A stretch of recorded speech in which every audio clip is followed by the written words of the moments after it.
এখন টুপাতে কি করছিস? এই যে লাউ শাক বাটা হবে। লাউ পাতা বাটা। লাউ পাতা বাটা। হ্যাঁ কি দিয়ে বাটবে ওটা? হ্যাঁ, কি দিয়ে বাটবে?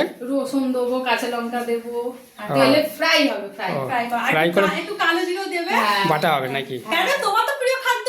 আমার তো ওই জন্য ওই কি করে করবো? তাহলে বাটা হবে। তো জামাইবাবুর জন্য করছিস না? আর ওইটা দেখি যে ওটা কি? এই যে আমার বুদ্ধ জামাইবাবু নিয়ে ও এসেছে বেগুন। কত বড় বেগুন। আমি কালকে বাজারে গেছি রাত্রিবেলা, বেগুনটা দেখতে পেয়ে বেগুনটা না টুম্পা শোনার জন্য বেগুনটা নিয়ে যাবো। আর কি রান্না করছিস? আর হচ্ছে এই যে মাংস। মাংস হচ্ছে। আমি এসছি আমার বোনের বাড়ি, সত্যি কথা বলতে সারাদিন খাওয়া দাওয়া, সারাদিন আড্ডা, খাওয়া দাওয়া, ভিডিও, আড্ডা, ওইগুলো আর ভিডিও। সেই রাতে বাড়ি রাতে টোটো বাড়ি। রিজার্ভ। টোটো ও, টোটো রিজার্ভ বলা হয়ে হয়ে গেছে? গেছে? হ্যাঁ, টোটো হ্যাঁ, রিজার্ভ তাহলে তো হয়ে কোনো গেছে। টেনশন থাকলো না যাওয়া। হয়ে গেছে। ওকে যেই টোটো আর দাদাকে নিয়ে যায়, নিয়ে ওকে যেত, হ্যাঁ, হ্যাঁ, ডাক্তারখানা। ডাক্তারের কাছে, সেই দাদা ওর বন্ধুর দাদা, না বন্ধুর দাদা তো, হ্যাঁ, ওই দাদা দাদা হয়। ওর দাদা হয়তো, হ্যাঁ ওর বন্ধুর দাদা।